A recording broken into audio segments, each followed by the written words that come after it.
মাস 2-3 আগে এখানে শঙ্কর সিনহা মদের কাউন্টার দিব কইছে পরে এলাকারা সব জ্বর হইয়া আমারে কইছে আইতাম যে দিদি আমার বাড়ি তো এই এলাকায় তো 2-3 বারে পরে এরপরে দিদি এখানে এই মদের কাউন্টার দিব আমরাও আইয়েন এখানে সব দিদিরা আইছে পাড়ার ছেলেটেলেরা আইছে যে আমরা অসুবিধা হয় গরিব এলাকা এখানে যদি মদের কাউন্টার দেওয়া হয় সবাই স্টুডেন্ট বা কেউ কাজ করে পরিবার চালায় বা কেউ বা কখনো পড়াশোনা করে যে তারা পড়াশোনার ফাঁকে ফাঁকে তারা কাজ করে পরিবারও চালায় প্লাস পড়াশোনা করে তাইলে মদ যদি এখানে বিক্রি হয় তারা খাইবেও পরিবার উচ্ছৃঙ্খল হইব তারা যেহেতু গরিব এলাকা তাই সবাই মোতাবেক আইয়া 2-3 মাস আগে এখানে তারারে না করা উচিত যে এখানে মদের কাউন্টার যাতে না দেয় তো তারপরও গতকাল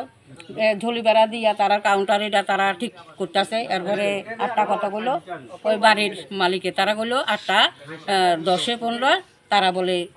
এই ফরেন লিকারের তারা যে বিক্রি করবো এইটি জিনিসটি আনিয়া তারা ঘরে রাখছে এলাকাবাসী আজকে জ্বর হয়েছে আবার আমরা ডাকাইছে যে এখানে যাতে এই বাড়িতে অন্তত এই এলাকাতে মদের কাউন্টারটা না হয় এটাই। আপনার নাম? আমার নাম কনাদে। কি পোস্টে আছেন আপনি? না আমি তো মহিলা মোর্চার প্রেসিডেন্ট আছি কিন্তু এটা আমার এলাকা এখানে আমাদের বুথ প্রেসিডেন্ট বাবুলনাথ আছে এখানে আমাদের উপপ্রধান অমিত রাহা আছে প্রধান আছে নারায়ণ দেবনাথ এখানে পঞ্চায়েত সমিতির আছে শিখা দাস আমরা আশেপাশেই আমাদের বাড়ি পশ্চিম হরিণাতেই আমরা সবার বাড়ি পশ্চিম হরিণা কিন্তু মেনলি অবজেকশান আমাদের এই এলাকায় যারা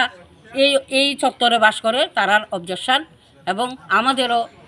তারার মতামতে আমরা তো পাড়ার বাইরে না আমরাও চামু যে আমাদের পাড়াটা শান্তিপূর্ণ এবং শান্তিপূর্ণ থাকুক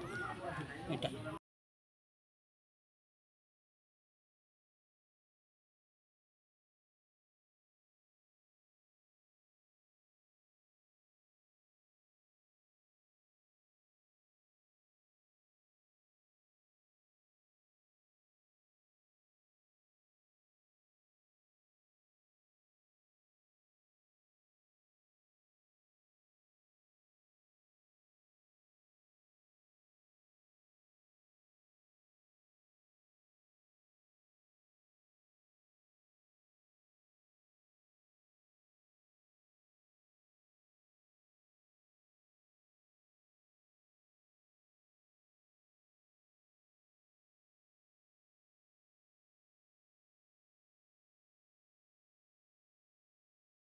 ব্যুরো রিপোর্ট, দৈনিক প্রহর।